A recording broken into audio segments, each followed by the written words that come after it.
తెలంగాణలో భారీ వర్షాలు కురుస్తున్నాయి. విరామం లేకుండా కురుస్తున్న వానకు జనజీవనం అస్తవ్యస్తంగా మారింది. ఉమ్మడి మెదక్, నల్గొండ, యాదాద్రి, ఉమ్మడి నిజామాబాద్ జిల్లాల్లో కుండపోత వాన పడుతుంది. వాగులు పొంగి పొర్లుతున్నాయి. దాంతో కొన్ని గ్రామాలకు రాకపోకలు నిలిచిపోయాయి.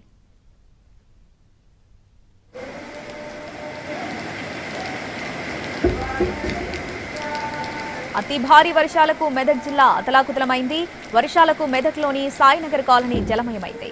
హవేలీ ఘన్పూర్ మండలం ధూప్ సింగ్ తండా వద్ద వాగు ఉధృతికి రాకపోకలు బంద్ అయ్యాయి. రాజ్పేట తండా పరిధిలోని కాపరాయిపల్లికి రాకపోకలు నిలిచాయి. ఇక టెక్మాల్ మండలంలో అర్ధరాత్రి అతి భారీ వర్షం కురిసింది. దాంతో నార్సింగి, పెద్దశంకరంపేట మధ్య వాగు పొంగి పొర్లుతుంది. రోడ్డుపై వరద ప్రవాహం ఎక్కువగా ఉండటంతో రాకపోకలను నిలిపివేశారు.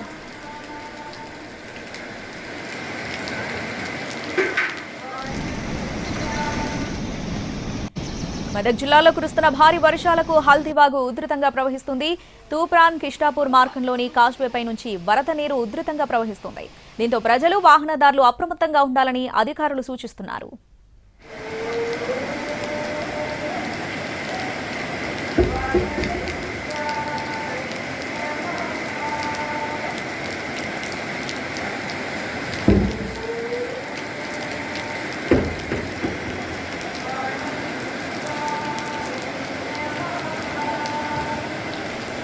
ఉమ్మడి నిజామాబాద్ జిల్లా వ్యాప్తంగా కూడా భారీ వర్షం కురుస్తుంది. కామారెడ్డి వద్ద వరద నీటిలో 3 వ్యక్తులు చిక్కుకున్నారు. వరద ఉధృతికి ఓ కోళ్ల ఫామ్ కొట్టుకుపోయింది. కోళ్ల ఫామ్లో పనిచేస్తున్న 3 వ్యక్తులు వరద నీటిలో చిక్కుకుపోయారు. సాయం కోసం వారు ఎదురు చూస్తున్నారు. భారీ వర్షాలకు కళ్యాణి ప్రాజెక్టు వద్ద వరద నీరు బ్రిడ్జిపై నుంచి పొంగి పొర్లుతుంది. వరద నీటి తాకిడికి ఎల్లారెడ్డి నుంచి తిమ్మారెడ్డి వెళ్లే మార్గంలో కూడా రాకపోకలు నిలిచిపోయాయి. హసన్పల్లిలో 18 సెంటీమీటర్లు, భిక్కనూరు, పిట్లంలలో 17 సెంటీమీటర్ల వర్షపాతం నమోదైంది. లింగంపేట, నాగిరెడ్డిపేటలో 14 సెంటీమీటర్ల చొప్పున వర్షపాతం నమోదైంది.